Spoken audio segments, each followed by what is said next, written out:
Olá, quarta parte da aula de sistema, né? Em que nós vamos explorar nessa a parte aquaviária, ou seja, o sistema aquaviário tem um sistema dentro dele que é o hidroviário, que são as vias hídricas. É por onde um stand-up, uma canoa, um navio de grande porte pode passar. São as vias hídricas. Nós vamos explorar isso aqui um pouco com seus detalhes, né? O que vale isso para nós do sistema aquaviário, né? Esse sistema porto ele tem esse subsistema aquaviário com os fenômenos meta-oceânicos, as acessibilidades aquaviárias, o canal, as suas bacias de evolução, são diversos tipos de bacias, né? Os berços de atracações, praticamente dentro do sistema aquaviário e entre aqui o subsistema terrestre do porto, né? Então, notem bem, e agora? Veja esse detalhe. O que acontece aqui com a quantidade de escalas de navios, ou em inglês port call, tá? E, a despeito das escalas estarem caindo, a movimentação continua crescendo. Isso é excelente, pessoal. Vou deixar para vocês pensarem um pouco por que aconteceu isso. E por que agora, a partir de 2016, voltou a crescer a quantidade de escalas, praticamente num ritmo do movimento físico do porto, né? Isso é muito importante. Aqui é uma simples acessibilidade de canal, né, em parte dos principais portos brasileiros, né?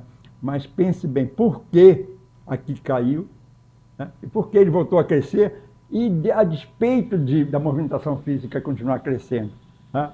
Pense só em dragagem.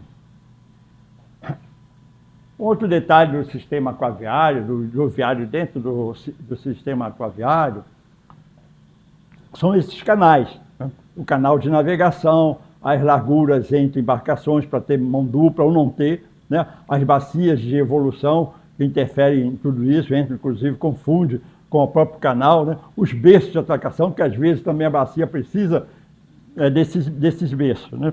Então, tem aí uma série de características, né? Os fenômenos meta-oceânicos costeiros estuarinos, que interferem nisso, ondas, marés, ventos, uma série de fenômenos que são importantes para um porto, qualquer que seja o porto aquaviário, lacustre, fluvial, marítimo, oceânico, etc. E um detalhe, o quanto é importante as larguras, o trecho de navegação. Você veja só, num estreito de um canal, e às vezes ocorre de acontecer até um dano. Por exemplo, numa embarcação de pequeno porte aqui, nesse pequeno trecho, ela teve um problema. E apareceu esse problema, aqui, ela teve que jogar ferro e dar a ré, para que não ocorresse um problema maior, ele viesse a embicar aqui nessa margem. E aí tem um dano bem maior, às vezes até fatal, né? Isso é muito problemático.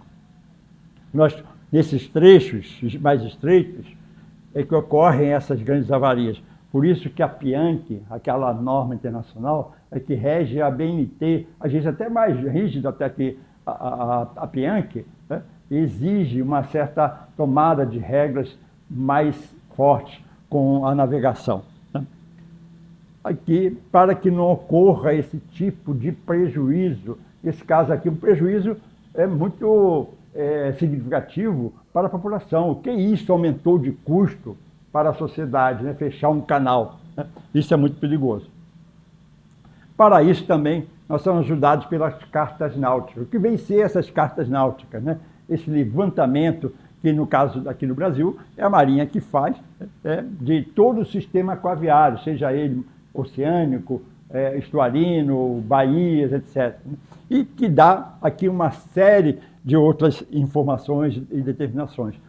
Antigamente, isso era mais precário, mas hoje, por exemplo, uma informação de uma carta náutica, ela traz uma série de dados, como o tipo de uma curva, né? Uma curva interna aqui, como é que ela funciona, a curva externa, as retas de aproximação, as profundidades. O bom desse curso é que você começa a discriminar o que é profundidade e o que é calado, né? O canal não tem calado, ele permite um calado operacional do navio, né? Então, isso é bastante interessante para a gente. E as tábuas de marés. Essas tábuas de marés, vocês têm acesso nesses sites que a gente coloca aqui embaixo da Marinha do Brasil. Tá? Então, ele é previsível. Então, nós vemos hoje, aqui, próximo ao dia 6, por exemplo, nós vamos ter lua cheia, agora 6 de junho. Tá? Depois, lá no dia 21, nós vamos ter aqui é a lua nova e aqui é a lua cheia. São as marés de lua que nos interessam muito, porque os portos ganham muito com essas magnitudes de maré que nós vamos falar mais na frente, né? Porque essas são as marés astronômicas, né? As fases da Lua produzidas em torno do Sol e da Terra. Tá? O quanto isso, pela lei de Newton, a lei gravitacional, ele nos chama a atenção, né? Essas chamadas marés de Lua, marés de Cisígia, né? Marés de Lua de Cisígia, né? Então, está aqui uma lua cheia, e onde está o Sol? O Sol está batendo aqui, e está nesse mesmo plano, não quer dizer na mesma reta. Se estiver na mesma reta, tem o eclipse, né? Ou solar ou lunar, né? Mas aí a Lua, no entorno da Terra, nos fornece esses vários dados aqui, que nós vamos ver algumas informações. Então, o Sol, a Lua e a Terra, né? Então, se estiver no mesmo plano, tá? O lua cheia ou lua nova, nesse caso aqui é uma lua nova, é a maior pleamar. E como a Terra está girando, nós temos também a menor pleamar. Quer dizer, astronomicamente, são as maiores variações, tanto para uma pleamar como uma baixa mar. E aí, nós temos esse caso aqui, por exemplo, no mesmo plano, o que acontece?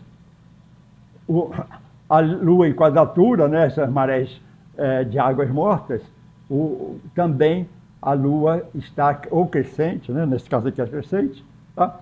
E uma foto, né, que o autor aqui tirou de uma lua cheia, né, bonita, né, e que ela está praticamente aqui no mesmo plano e está sendo iluminada para os nossos olhos, né, estão iluminando bem os nossos olhos. Tem uma luzinha aqui que não tem nada a ver, a lua está aqui, né?